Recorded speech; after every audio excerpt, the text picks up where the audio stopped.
Bernard de Montréal, juillet 1983. Le thème de la conférence, c'est l'ésotérisme, l'éducation et la sixième race. Alors Bernard, ce soir, je vais jouer un rôle un peu différent de celui que je joue habituellement.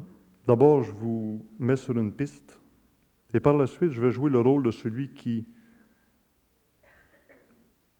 pour la première fois, rencontre Bernard de Montréal, a une vision de quelqu'un qui voit l'an 2025 et cherche à savoir, donc, comme si quelqu'un de l'an 2025 écoutait la cassette qui s'en vient dans la prochaine heure et dans la deuxième heure, comme si quelqu'un dans l'an 2025 réécoutait Bernard de Montréal qui parle en juillet 1983 et se disant, il a parlé comme ça, il devait sûrement savoir comment on vivra en l'an 2025 et on aimerait lui poser certaines questions, nous, de l'an 2025. Donc, il y aura des fois des interventions de ma part qui auront de l'air étranges, mais qui, avec le temps, auront tout à fait leur sens. D'accord? Alors, pour nos gens de l'an 2025, Bernard est tout à fait quoi? Il attend. Premièrement, l'ésotérisme, l'éducation, la sixième race. Avec vous, on a déjà eu des conférences sur l'ésotérisme, d'autres sur l'éducation et d'autres sur la sixième race. On fait un mélange de tout ça et on prend un regard de l'an 2025, Bernard de Montréal. Comment se fait-il que le monde de l'éducation de l'an 1983 avait pris la tournure que nous connaissons, que nous avons connue?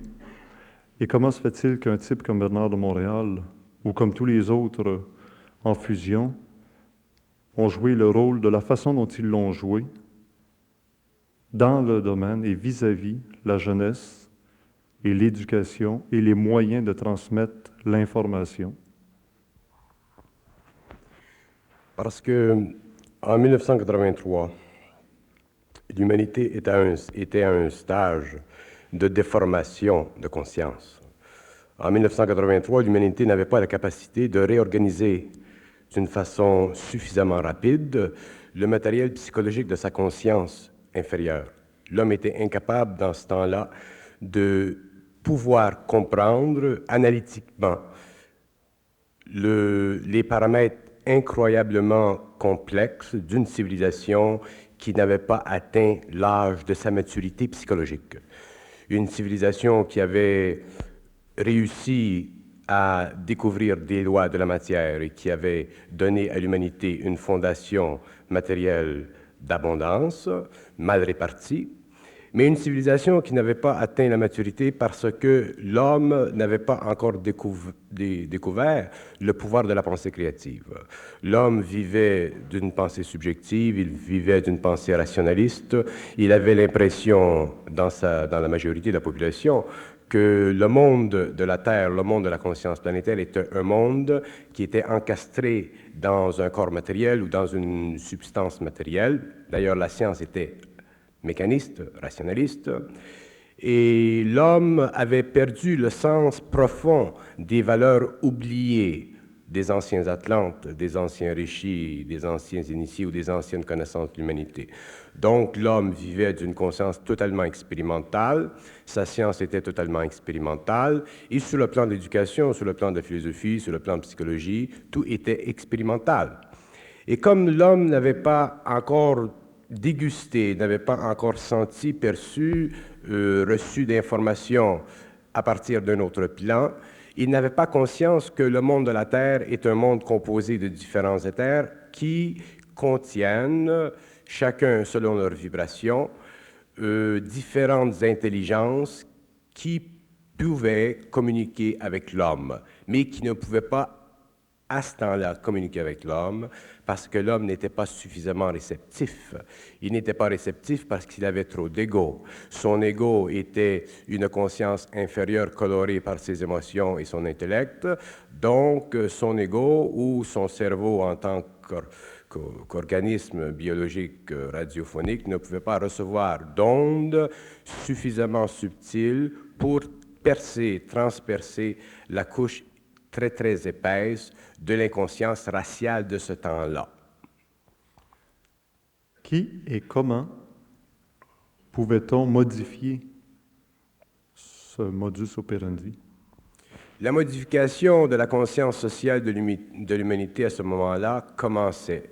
Elle avait commencé il y a quelques années, elle avait commencé en douce parce que l'humanité devait être protégée d'une conflagration sociale, d'une débâcle psychologique.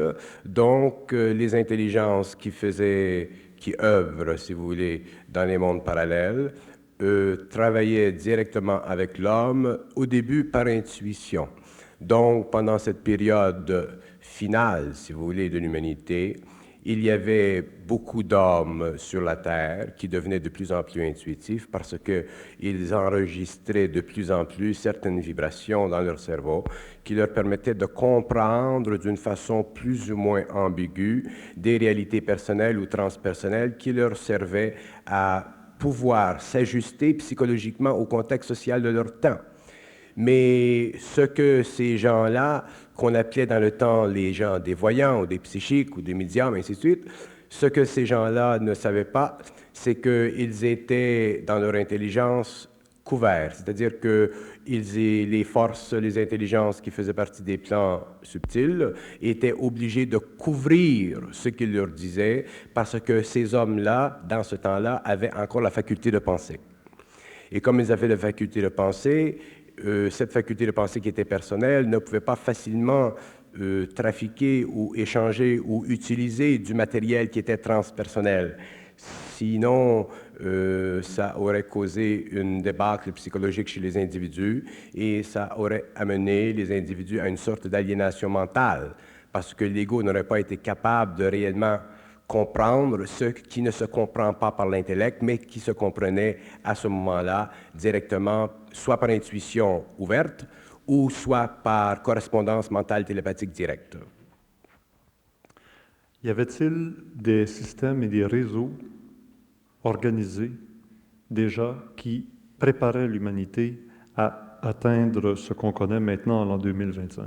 Oui, il y avait dans tous les pays du monde des organismes plus ou moins développés, plus ou moins définis, et il y avait d'ailleurs un grand nombre d'organismes qui étaient plus ou moins infects, plus ou moins contaminés, plus ou moins intuitifs, plus ou moins intelligents, autrement dit, ce que nous appelons aujourd'hui, en l'an 2023, plus ou moins en contact direct avec l'invisible.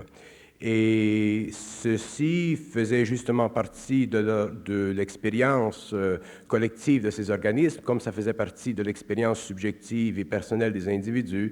Il fallut un très grand nombre d'années pour que ces organismes soient amenés à reconnaître d'autres niveaux d'intelligence à l'intérieur de leur organisation. Et il fallut aussi que les individus dû se reconnaître pendant un certain nombre d'années, pendant une période que nous appelions à ce moment-là l'initiation solaire, ils durent reconnaître que, inévitablement, pour que l'homme de ce temps-là puisse accéder à une identité totale, c'est-à-dire à un raccord parfait entre l'intelligence qu'ils appelaient dans ce temps-là intelligence cosmique, qui en fait n'a rien à faire avec l'intelligence cosmique, mais ils durent reconnaître qu'il y avait effectivement un but dans l'évolution qui était directement lié à leur expérience personnelle, soit subjectivement ou au niveau de leur propre identité ou en fonction de ces organismes.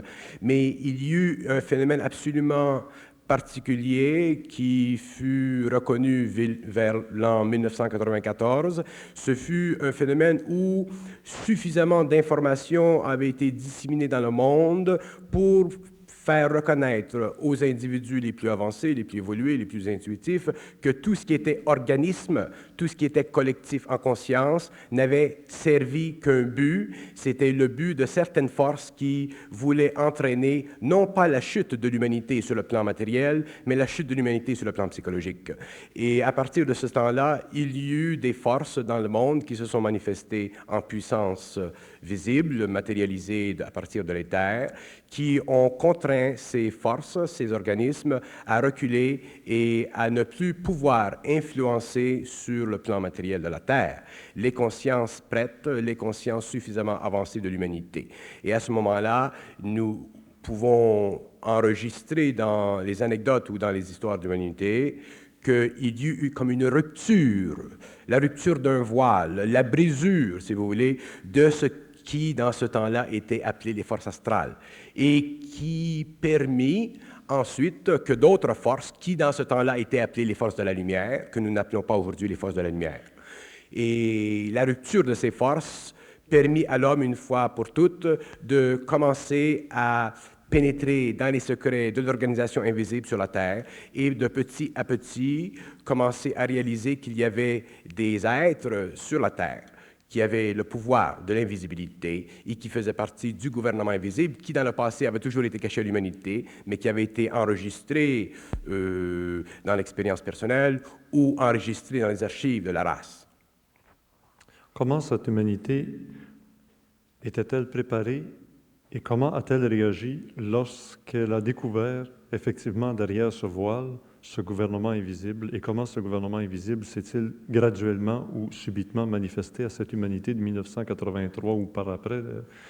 Lorsque le voile fut rompu entre la conscience planétaire de l'homme et la conscience plus avancée de l'homme, il y eut des forces dans le cosmos qui se matérialisèrent, c'est-à-dire qui vinrent vers l'homme pour le soutirer complètement de l'influence astrale qu'il avait connue au début. Ces forces faisaient partie de ce que l'homme appelait dans le temps la conscience christique. C'était des forces, autrement dit, c'était des intelligences qui avaient le pouvoir de dématérialisation, des intelligences qui avaient le pouvoir de se servir d'un corps ou d'un autre corps, autrement dit, des intelligences qui étaient totalement capables de subtiliser les sens de l'homme, et ce sont ces intelligences qui se sont déplacés un peu partout dans le monde, dans différents pays du monde, en Europe, en Afrique, en Amérique du Sud, et qui ont individuellement, morceau par morceau, pièce par pièce, subtilisé des hommes qui étaient sur le plan matériel, les ont montés dans leur vaisseau pour transmuter leur corps physique, pour permettre que leur cerveau soit ajusté vibratoirement à une onde supérieure afin qu'ils puissent maintenir une conscience télépathique avec ces êtres. Et ces êtres, en revenant, furent redonnés des pouvoirs, les pouvoirs étant ceux-ci, le pouvoir de la commande mentale sur la matière, non pas le pouvoir de dématérialisation, très peu avaient le pouvoir de dématérialisation, le pouvoir de la science infuse, c'est-à-dire la science de l'autre, pouvoir ne pas être menti, ainsi de suite, pouvoir voir à travers les voiles, ainsi de suite. Et c'est avec ces pouvoirs-là, l'homme a commencé à se réorganiser sur le plan social, mais il se produit quelque chose d'assez étrange, c'est que vers l'an 1998, un autre coup, un autre... on pourrait appeler ça une autre pénétration, si vous voulez, de l'éther planétaire fut fait par un homme. Et cet homme fut connu à travers la planète, à travers le monde, parce qu'à ce moment-là, les systèmes de communication étaient très développés. Et cet homme était effectivement, mais voilé toujours, il était effectivement ce que les Juifs avaient conçu comme étant le deuxième Messie, ce que les spiritualistes, les ésotéristes avaient conçu comme étant le deuxième Messie, mais ce n'était pas réellement le deuxième Messie, c'était un homme qui venait pour remplacer ce que le premier Messie avait fait. Autrement dit, c'était un homme qui venait pour ajuster les valeurs qui avaient été implantées à l'humanité il y a des milliers d'années, pour permettre à l'homme d'évoluer sur le plan psychologique, sur le plan moral, afin qu'il puisse émotivement et intellectuellement développer un ego sage, un ego solide, ainsi de suite. Et cet homme qui fait partie justement de nos forces, cet homme était représentatif sur la Terre de ce que nous sommes aujourd'hui. Donc cet homme était prototypique, il était parfait dans sa conscience et il avait la capacité d'intégrer instantanément dans le monde, en relation avec les différents paliers d'organisation sociale, les forces nécessaires à la reconstruction d'une nouvelle civilisation. C'est pour ça, aujourd'hui, si vous regardez dans le monde, vous voyez que nous avons, par exemple, des vaisseaux qui se déplacent dans les airs. Alors, pour que l'humanité puisse bénéficier de ces vaisseaux qui sont aujourd'hui antimagnétiques, il fallut qu'il y ait des lois.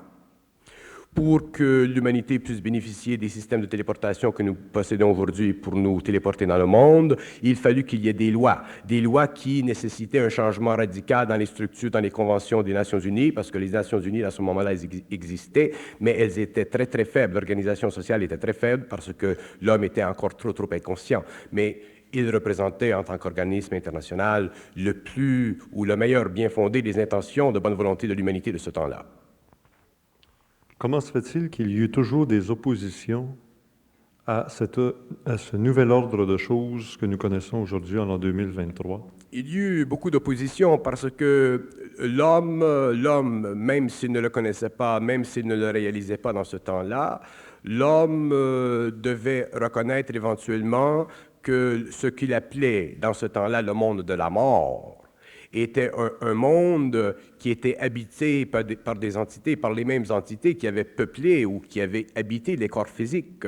Donc l'homme, en ce temps-là, ne connaissant pas les lois de l'invisible, donc ne connaissant pas les lois du monde de la mort, donc ne pouvant pas reconnaître le pouvoir du monde de la mort sur la conscience humaine planétaire, l'homme était incapable de se créer une condition de vie planétaire qui concordait avec son intelligence, parce que le monde de la mort était trop puissant, ce que nous appelions dans ce temps-là le monde de l'astral. Donc, à un certain moment, il fallut que le monde de la mort soit arrêté dans son activité contre l'humanité.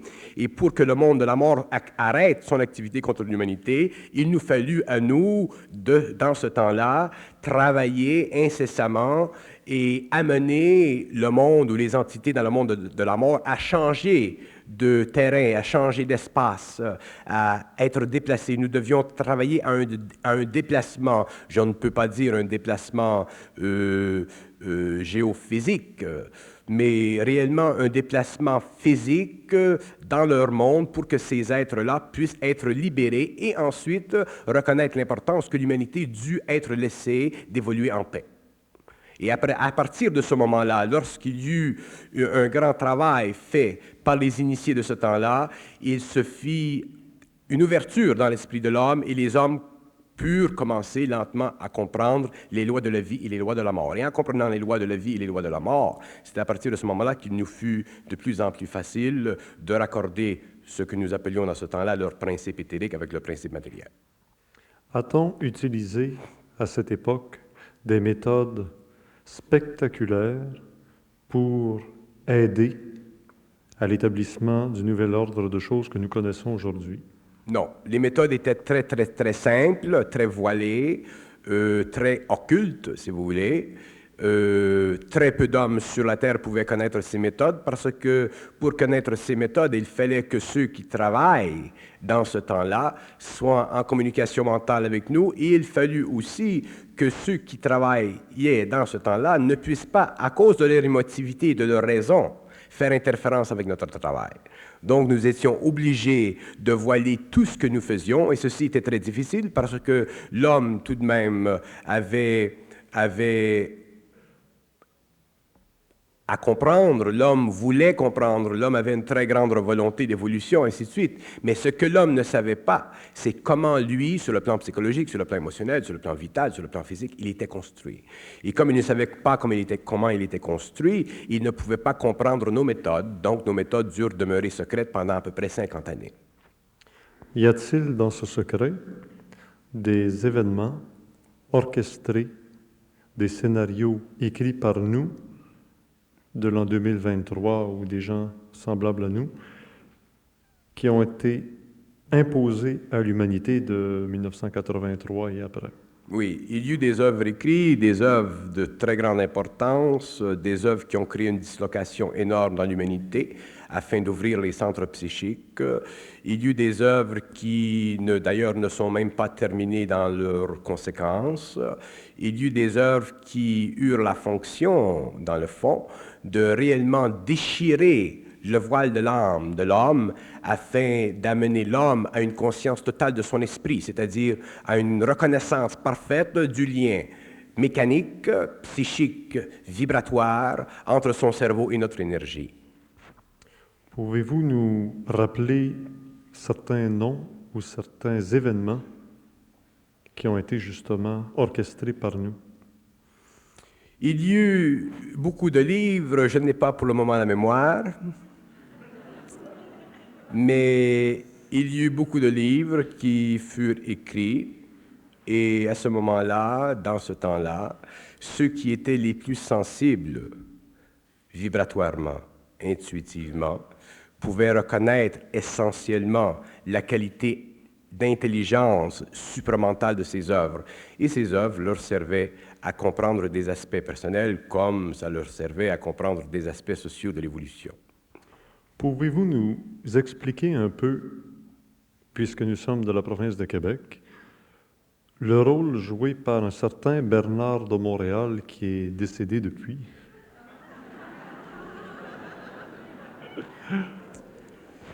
Ce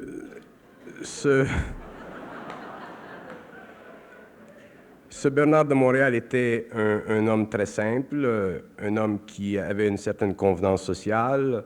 Apparemment, il s'habillait bien. Il était plaisant, et ainsi de suite. C'était un homme qui avait une certaine formation.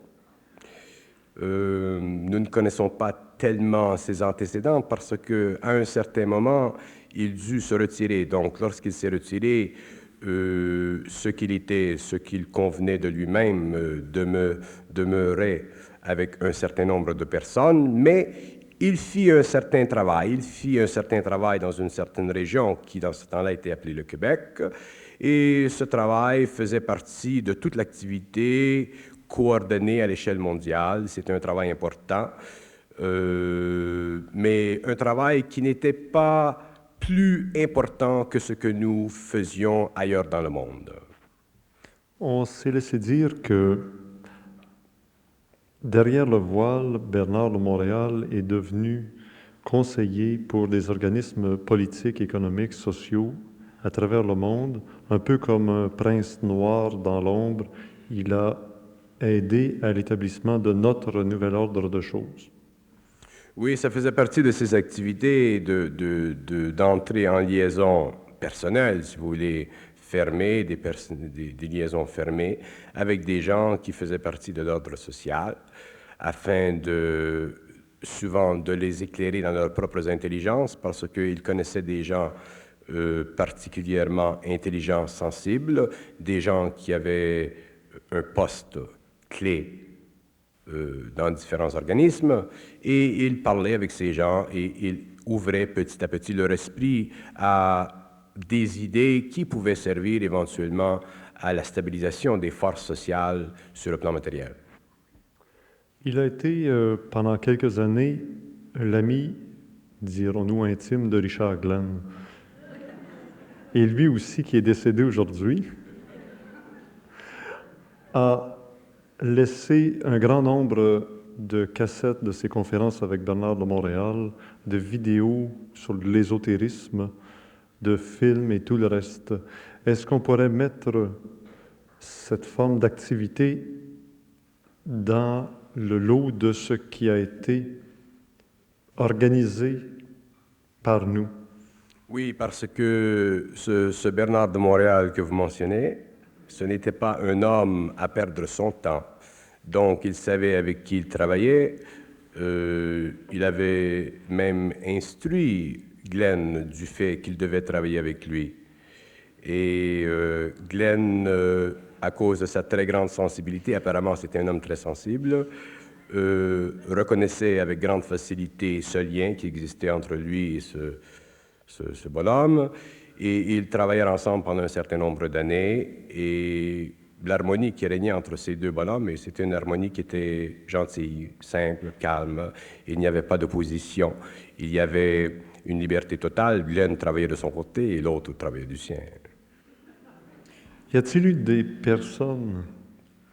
Et c'était un travail important, c'était un travail qui faisait partie de toute cette énergie qui était lentement amenée vers l'humanité pour la conscientisation de la race.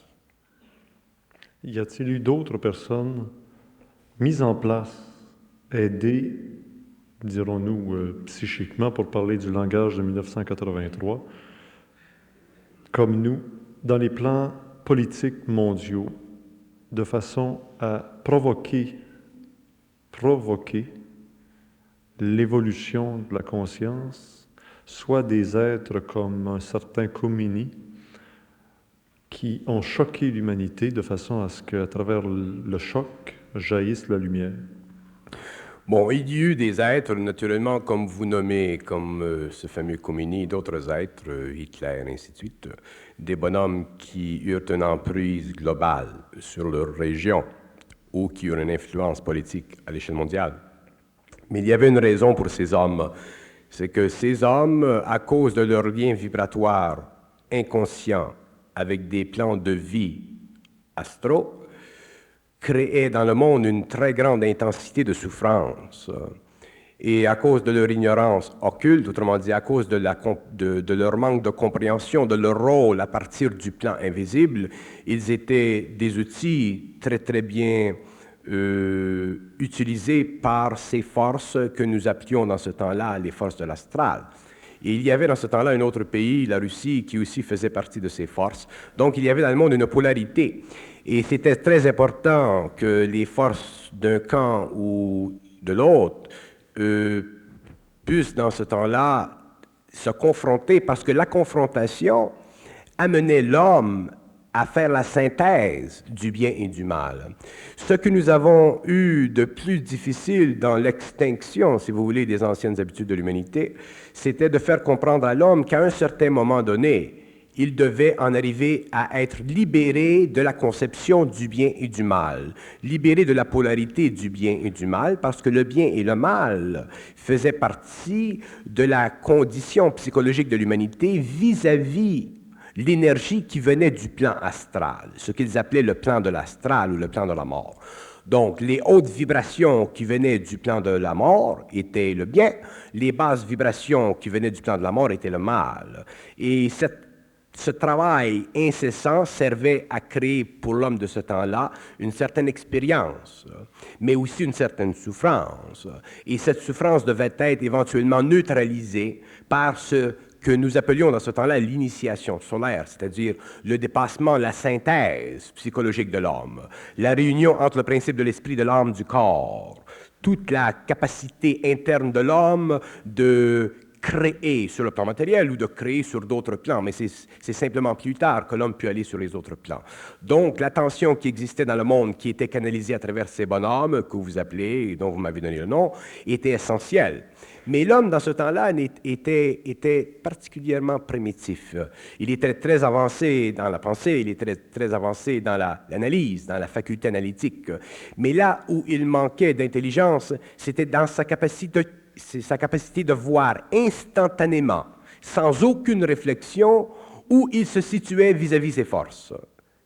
Donc, certains hommes allaient fanatiquement vers une, et certains hommes allaient fanatiquement vers l'autre. Et le fanatisme, dans les deux camps, créait le feu, et il suffisait qu'une étincelle se fasse surface dans le monde à travers des incidents politiques ou quoi que ce soit, et vous voyez dans ce temps-là la température, l'inquiétude, la psychologie trembler de l'homme, et ceci faisait partie des souffrances de l'humanité. Et de cette terrible condition qui est devenue de plus en plus évidente vers la fin du 20e siècle, de cette terrible condition, un certain nombre ont réussi à faire la synthèse et n'ont jamais souffert des conséquences de cette polarité. Et ceux qui ont réussi à sortir de cette conflagration, de cette dualité, ce sont des gens comme nous, ainsi de suite. Justement, ne pourrions-nous pas nous faire un reproche de n'avoir pas aidé directement ces êtres primitifs, sachant que leur inconscience les amènerait inévitablement à se mettre la main dans le feu? Non, parce que les hommes de ce temps-là, la population en majorité de la Terre, les hommes dans ce temps-là étaient contrôlés par les forces de l'âme. Donc, ils vivaient au niveau de leur mémoire. Ils vivaient de leur mémoire ancestrale. Donc, la vibration, l'énergie de leur mémoire ancestrale était canalisée dans leur tempérament, dans leur caractère à la naissance. Et ce n'est que par une certaine initiation, par un certain travail, une certaine souffrance faite chez eux, qu'ils purent dépasser ce conditionnement de la mémoire de l'âme. De l'âme, nous avons aujourd'hui des systèmes scientifiques qui nous permettent de voir dans le monde de la mort. Mais dans ce temps-là, ça n'existait pas. Vous ne pouviez pas, dans ce temps-là, arriver à une console et voir sur un écran votre père qui était décédé ou votre mère ou les conditions de vie, parce que la science n'était pas suffisamment avancée. On n'avait pas commencé encore à travailler d'une façon intelligente avec ce qu'ils appelaient dans ce temps-là les énergies atomiques du laser. Donc le laser était extrêmement primitif, c'était une énergie qui était totalement concentrée et qui demandait énormément d'énergie pour être maintenue en stabilité. Tandis qu'aujourd'hui, nous avons des lumières qui ne sont pas des lasers dans le sens que ces gens connaissaient, mais ce sont des lumières qui ont la capacité de pénétrer d'un monde à l'autre et d'éclairer ces mondes. Donc l'homme, dans ce temps-là, vivait encapsulé dans une expérience psychologique sur le plan matériel, n'avait aucune expérience du monde de la mort excepté au niveau de l'intuition ou au niveau de la crainte, et ne pouvait pas concevoir que le monde de la mort était un monde aussi réel que leur monde à eux, mais dans des conditions totalement différentes, parce que sur ce plan, le plasma est différent. Donc, l'homme ne pouvait pas comprendre certaines choses. Et comme il ne pouvait pas comprendre certaines choses, nous étions limités. Et comme il était très primitif à cause de ses émotions, si l'homme n'avait pas eu d'émotivité, il n'aurait pas été dans la situation où il était. Comme il avait de l'émotivité, nous ne pouvions pas manifester dans le monde notre pouvoir. Parce que si nous avions manifesté dans le monde notre pouvoir, l'homme aurait fait de nous des dieux. Et comme il avait de l'émotivité dans son intelligence, il aurait fait ce qui a été fait durant les anciennes périodes. D'ailleurs, c'est pourquoi nous devions attendre à la fin, à la fin terminale de ce cycle pour nous présenter à l'homme, parce que déjà un certain entraînement avait été donné, et justement, ce fameux Bernard de Montréal disait souvent, apprenez à ne pas croire, apprenez à savoir par vous-même, mais ne pas croire. Mais c'était très difficile aux hommes de ce temps-là de comprendre l'importance de ne pas croire, parce que croire faisait partie de leur psychologie. Donc, pour eux, de se libérer de leur psychologie, c'est impossible. Pour qu'ils puissent se libérer de leur psychologie, il fallut que nous puissions entrer en contact télépathique mental avec eux, et leur parler. À ce moment-là, ils étaient libérés de leur psychologie, ils avaient accès à notre plan, ils pouvaient communiquer avec nous, tout en demeurant dans le matériel. Et c'est pourquoi ce fut très difficile pour nous d'aller plus vite, plus rapidement, mais nous avions parfaitement compris le sens de l'évolution de la Terre, nous comprenions l'homme parfaitement, parce que nous avions envoyé sur la Terre pendant des siècles des éclaireurs. Alors, il y eut de ces éclaireurs, le Nazaréen, qu'ils appelaient dans leur Bible, dans leur grand livre, était un de ces éclaireurs. Il y avait des hommes. D'ailleurs, nous avons toujours envoyé sur la Terre des hommes pour préparer, ainsi de suite, jusqu'au jour où l'homme put, à la fin de ce cycle, entrer dans notre lumière, c'est-à-dire dans notre monde, et communiquer avec nous, travailler avec nous, et comprendre les mystères de la vie, les mystères de la religion, qui devaient être compris, parce que sans la compréhension des mystères de la religion, l'homme était damné à demeurer lié à l'âme. Comme ça, l'homme de la fin du 20e siècle vivait dans une espèce de solitude psychologique. Il ne vivait pas dans une solitude psychologique, il vivait dans une angoisse psychologique. Il vivait dans une tension psychologique. Il ne pouvait pas se comprendre, il ne pouvait pas se connaître lui-même, il avait des doutes et il croyait qu'il pensait. Et en plus du fait, ça c'est extraordinaire, pour nous aujourd'hui c'est normal de voir que nous ne pensons pas, c'est une illusion psychologique donnée à l'humanité pour son évolution. Mais dans ce temps-là, l'homme croyait qu'il pensait. Alors dire à l'homme que ce n'était pas lui qui pense, c'était réellement éventrer d'une façon radicale sa conscience psychologique, c'était mettre son ego sur la balance, et certains hommes qui ont réalisé qu'effectivement ils ne pensaient pas, dans le début de cette réalisation, ont réellement été amenés à des états de déséquilibre mental. Il nous fallut les aider, ainsi de suite. Donc ce n'était pas facile. Mais derrière tout ça, il y a eu des interventions maladroites bien souvent d'êtres d'outre-espace qui étaient eux aussi sur un plan physique, plus évolués scientifiquement, qui nous ont peut-être échappé sous notre contrôle à l'occasion et qui sont allés sur cette civilisation de fin du 20e siècle qu'eux appelaient des soucoupes volantes, des ovnis, des extraterrestres. Comment pouvions-nous rétablir l'équilibre à des êtres qui avaient vu ou être entrés en communication avec des extraterrestres de bas étage, puisque confinés encore dans la matière. Comment intervenions-nous, nous, ou bien non? Est-ce qu'on laissait toujours les pauvres victimes avec leurs problèmes? Le phénomène que vous appelez extraterrestre est un phénomène qui était mondial. Ce phénomène se manifestait un peu partout, surtout dans les endroits tranquilles, les endroits calmes. À certains moments, il y avait des investigations dans des endroits un peu plus stratégiques. Mais ce que l'homme de ce temps-là ne savait pas, c'est que ce qu'il appelait les extraterrestres étaient des êtres envoyés par nous pour tester leur résistance psychologique. Et les hommes pensaient en ce temps-là que les extraterrestres étaient nous. Et comme ils ne comprenaient pas, comme ils ne connaissaient pas la hiérarchie, comme ils ne comprenaient pas les lois des gouvernements invisibles, aussitôt qu'ils voyaient des extraterrestres, pour eux, ils avaient finalisé leur expérience. Et comme c'était des êtres très aimants, c'était des êtres qui voulaient se sortir de la condition humaine, ils voulaient réellement entrer dans ces vaisseaux, ils voulaient entrer en contact. Et de temps à autre, ce que nous faisions, c'est que nous permettions que les extraterrestres attirent ces êtres, non pas physiquement, mais qu'ils attirent le corps astral dans le vaisseau. Et comme le corps astral avait une mémoire parfaite de la conscience contemporaine ou historique de l'individu, lorsque le corps astral entrait dans le vaisseau, lorsqu'ils allaient en astral dans le vaisseau, ils voyaient le vaisseau, ainsi de suite, mais eux croyaient qu'ils avaient entré dans le vaisseau d'une façon physique. Et nous devions maintenir ce voile parce que nos lois ne permettent pas qu'un être humain entre dans un vaisseau et revienne à la Terre. Donc, nous avons permis que ces êtres allent sur la Terre, qu'ils visitent, qu'ils préparent, qu'ils créent un peu un choc de recognition, mais nous étions très, très avertis par nos supérieurs de ne pas mettre l'humanité en danger, c'est-à-dire de ne pas forcer les gouvernements qui étaient suffisamment avancés en Russie, aux États-Unis, ou en France, de ne pas mettre le gouvernement de la Terre ou les gouvernements de la Terre en danger, parce que si un de ces vaisseaux avait été détruit par leur roquetterie, automatiquement la presse serait empressée de rendre compte de ces choses et automatiquement il y aurait eu une dislocation psychologique.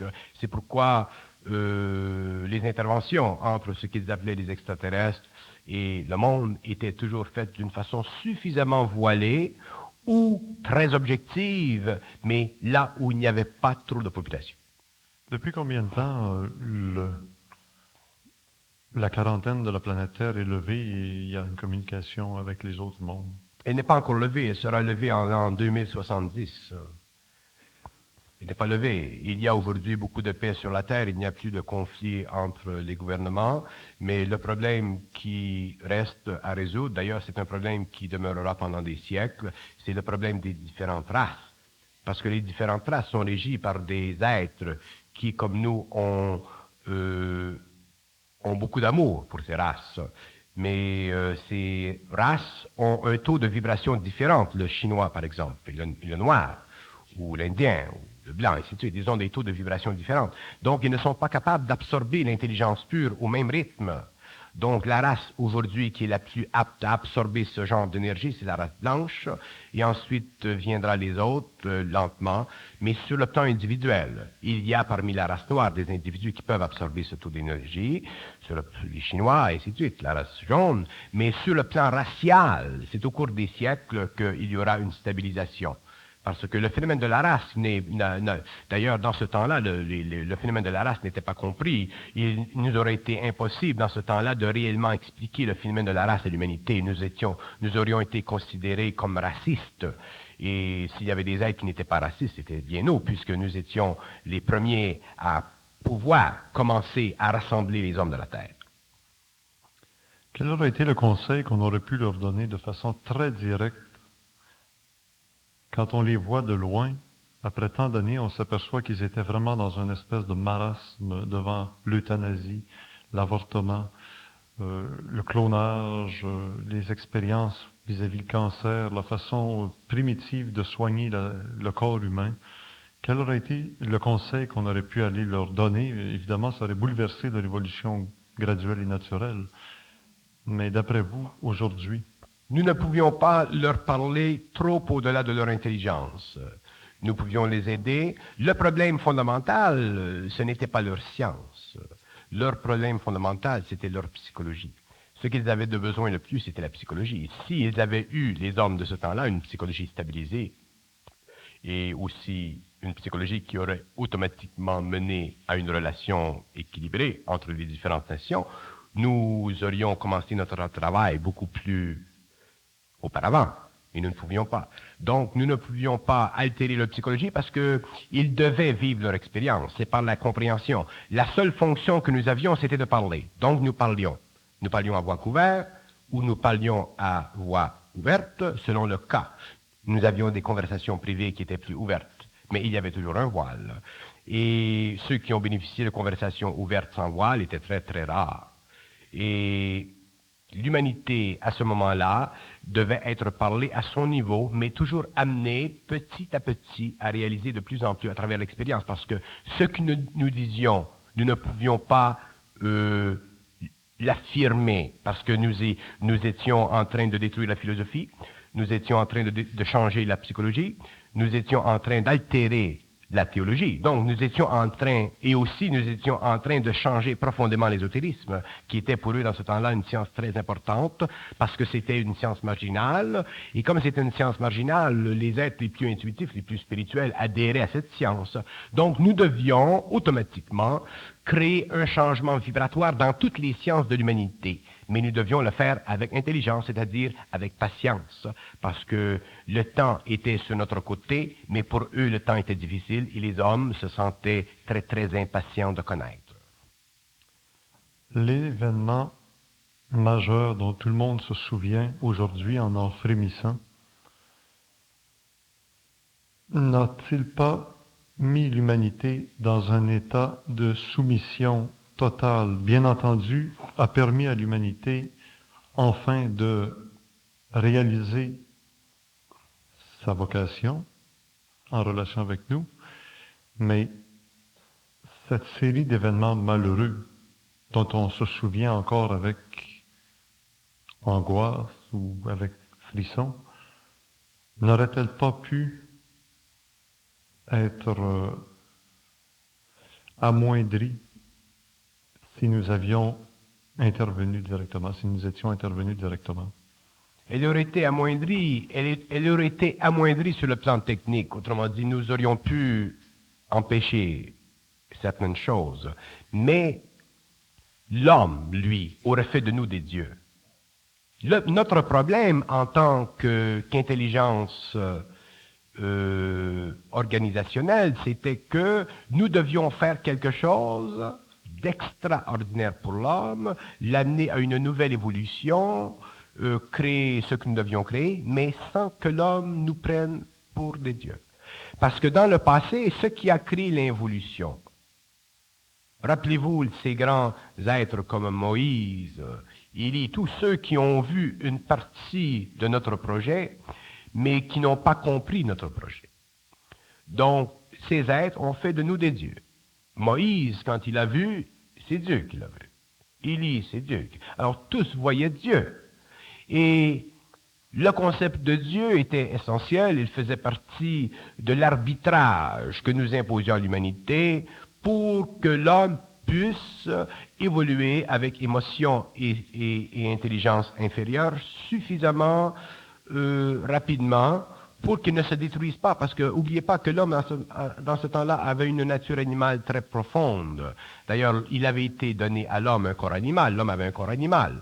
Et la jonction entre notre esprit et son corps animal devait être faite à travers son cerveau, c'est-à-dire à travers son propre ego. Mais son ego devait être transmuté, changé, altéré, c'est-à-dire que l'homme devait prendre conscience d'une partie supérieure en lui-même que nous appelions dans ce temps-là son double. Son double étant le siège de notre intelligence. Donc, l'homme, si nous avions travaillé avec lui sur le plan technique pour empêcher certaines choses, automatiquement aurait fait de nous des dieux et ceci aurait continué l'involution. Et nous ne pouvions pas faire ça, nous avions des ordres sévères, terribles, et si nous avions fait interférence à ce stage, à ce point, avec l'évolution de l'homme, nous-mêmes, nous aurions été amenés à vivre dans des univers qui sont inhabités aujourd'hui et notre travail aurait été très ardu et nous aurions non pas travaillé à la sueur de notre front, mais nous aurions travaillé à la sueur de notre intelligence. Vous venez de dire le mot cerveau. Le cerveau animal de cet homme de la fin du XXe siècle était la centrale de connexion de tous ces neurones. Avec la science que nous avons et que nous avions déjà à l'époque, n'aurions-nous pas pu très simplement altérer son processus énergétique de façon à lui permettre de procréer des enfants qui auraient pu atteindre notre stade de développement cérébral de façon quasi naturelle à leurs yeux? Non, parce que la science du cerveau était très, très limitée. Ce que les hommes avaient, où la science du cerveau était avancée, c'était dans la science de la dissection, la science de la reconnaissance des différents endroits géographiques, les espaces ou les régions fonctionnelles du cerveau. On avait identifié ces régions fonctionnelles.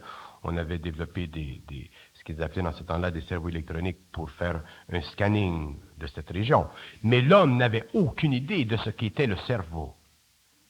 Et la preuve, c'est qu'en 1975, lorsque beaucoup de travaux furent faits dans ce domaine, il fallut encore attendre jusqu'à l'an 2027 pour que, et quand je dis 2027, je parle de certaines inventions qui seront données à l'humanité bientôt, des inventions telles que celle-ci.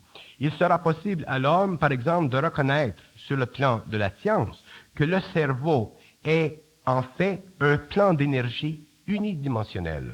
Il y a des scientistes aujourd'hui qui travaillent et qui ont non pas découvert, mais amené vers la Terre des instruments qui permettent de donner à un cerveau matériel une unidimensionnalité en éliminant complètement la fonction lombaire des yeux. Donc, ceci permet à l'homme d'absorber instantanément toute l'énergie de la mémoire qu'il possède dans son cerveau éthérique.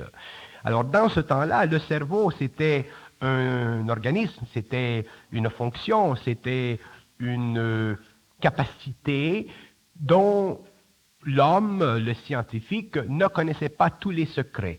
C'est avec la venue de la science, de notre science, que le cerveau fut parfaitement expliqué à l'homme et que le cerveau fut amené à un niveau d'investigation qui déroutait totalement sa science. Dans le même domaine de l'astronomie, les hommes dans ce temps-là avaient des radiotélescopes, ils avaient différentes façons de vérifier la relation entre la lumière et la matière ou les espaces compacts, mais l'homme n'était pas capable de se servir d'un télescope et de voir directement à travers l'univers. Il était impossible à un homme de voir à travers l'univers, parce que la lumière n'était pas... Il y eut dans ce temps-là un homme qu'on appelait Einstein. Il avait développé une théorie sur l'énergie et la matière, la masse, qui était très intéressante, parce que c'était une théorie qui faisait partie de la mémoire de l'humanité, c'est-à-dire qu'on avait imprimé dans son cerveau l'importance de l'énergie et de sa relation avec la masse et le coefficient de déplacement de la lumière. Mais ce que ce bonhomme ne savait pas, c'est que la lumière n'est pas une énergie. Les hommes ont toujours cru que la lumière était une énergie, parce que les hommes ne pouvaient pas dissocier l'énergie de la lumière, puisque l'énergie, lorsqu'elle est en mouvement, elle pulse et elle crée une luminosité. Donc, Einstein ne travaillait pas avec la lumière, il travaillait avec la luminosité. Et la relation entre l'énergie, la masse et la luminosité permettait à sa science cartésienne mathématique d'interpréter et d'explorer les différents domaines psychologiques de la mathématique pour donner à l'homme une substance psychologique suffisamment avancée qui put lui permettre de développer et de comprendre les lois de la matière. Parce que là, la matière est lumineuse. Donc, puisque la matière était lumineuse, les lois de la luminosité interprétées dans cette équation et dans ses aspects différentiels pouvaient permettre à l'homme de comprendre les lois de la matière. Mais aussitôt que l'homme commençait à travailler réellement avec la lumière, il ne travaillait plus avec la luminosité, donc à ce moment-là, la relation d'énergie, masse et vitesse ou déplacement de la lumière n'existait plus, parce que son équation était réelle, fondamentale pour la physique moderne, tant que l'homme travaillait avec la luminosité. Mais aussitôt que l'homme commença à travailler avec la lumière, qui fait partie de la science que nous lui avons apportée, à ce moment-là, l'équation ne servait plus. Il devait à ce moment-là y avoir une autre science. Et c'était la même chose au niveau du cerveau. À quelle époque l'homme est-il entré en relation avec l'atome, l'intérieur de l'atome, la manipulation atomique? La manipulation de l'atome, la conscientisation de l'atome, la pénétration, si vous voulez, de l'homme avec son double dans la conscience de l'atome, se fit d'une façon suffisamment généralisée dans un certain petit groupe à l'échelle mondiale vers l'an 2003. À ce moment-là, les hommes commençaient à travailler avec l'atome parce qu'ils devaient commencer à manipuler son taux vibratoire afin de pouvoir établir des liaisons entre le plan atomique, le plan électronique qu'ils appelaient électronique, qui en fait n'est qu'un plan antillaire à l'énergie réelle, ainsi de suite. Donc, le travail commençait à se faire sur le plan éthérique et petit à petit, les hommes ont commencé à apprendre à manipuler cette énergie afin de pouvoir commencer à non pas matérialiser des objets, mais à pouvoir créer dans les terres les formes de ces objets qui devaient, dans le temps, être utilisés et manifestés ou matérialisés par d'autres hommes qui avaient un taux de puissance plus élevé que le leur. Parce que les hommes ne pouvaient pas, à volonté, matérialiser des objets dans le monde, parce que s'ils avaient manifesté ce pouvoir, ils auraient créé une surabondance de choses. Et l'homme ne devait pas avoir une surabondance de cette nouvelle technologie. Il aurait créé le désarroi et le désaccord complet sur le plan politique, social, économique. Donc, les grands... Bon, prenez par exemple le téléporteur. Le téléporteur fut donné à l'homme en l'an 2010, et ce téléporteur, lorsqu'il a été donné à l'homme, il a été matérialisé à partir de l'éther, et une seule copie lui fut donnée. Et cette copie fut donnée aux Américains. À quelle époque l'homme a-t-il commencé à jouer avec le son de l'atome? L'homme a commencé à jouer avec le son de l'atome à partir de cette période. Lorsque l'homme jouait avec les sons ou s'amusait avec les sons auparavant, c'était en fonction de ses activités astrales. Mais c'est lorsque l'homme entra dans l'éthérique qu'il commença à investiguer la nature de l'atome, à en reconnaître sa liaison avec la lumière, et à en voir et à en manipuler la luminosité. À quelle époque l'homme a-t-il percé le secret de ce qu'il a appelé pendant très longtemps la vie, mais qui est finalement que la substance énergétique vitale de son corps physique? La vie était connue d'un certain nombre d'hommes, elle était expérimentée à différents niveaux par un certain nombre d'hommes, très peu d'hommes, mais les hommes en général ont commencé à connaître la vie lentement. Ça faisait partie d'un petit acheminement lentement. Ce qui s'appelait dans ce temps-là la race racine. La race racine, c'est-à-dire cette nouvelle race supramentale qui avait été donnée en conjonction avec ce fameux bonhomme que je vous disais là, qui est venu à la fin du cycle, qui avait été donné le pouvoir de rentrer avec facilité dans l'éther et de faire le raccord entre l'éther et le plan matériel. Donc ces hommes, petit à petit, comprirent la vie et commencèrent à expérimenter avec la vie. Mais il y eut très peu de ces hommes, très peu, un petit nombre si nous considérons le nombre très vaste de la population de la Terre. Grâce à tout ça, l'homme qui ne vivait que 60, 70 ans, aujourd'hui peut vivre beaucoup plus longtemps. Oui, l'homme aujourd'hui peut vivre jusqu'à 150 années, 160 années, oui.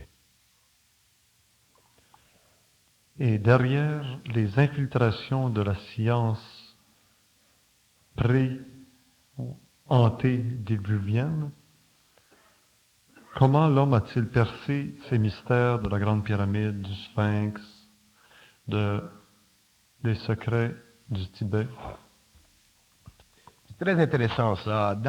Pendant cette période de l'humanité, il y avait un très très grand intérêt pour le Tibet, pour les pyramides, pour ce que nous pouvons appeler le matériel artefact historique de l'humanité. Il y avait un grand intérêt parce que c'est normal, les hommes regardaient dans le passé et voyaient que dans le passé, de grandes choses avaient été faites et ils se voyaient aujourd'hui dans une période qui était plus ou moins plaisante, ainsi de suite. Donc les hommes regardaient dans le passé.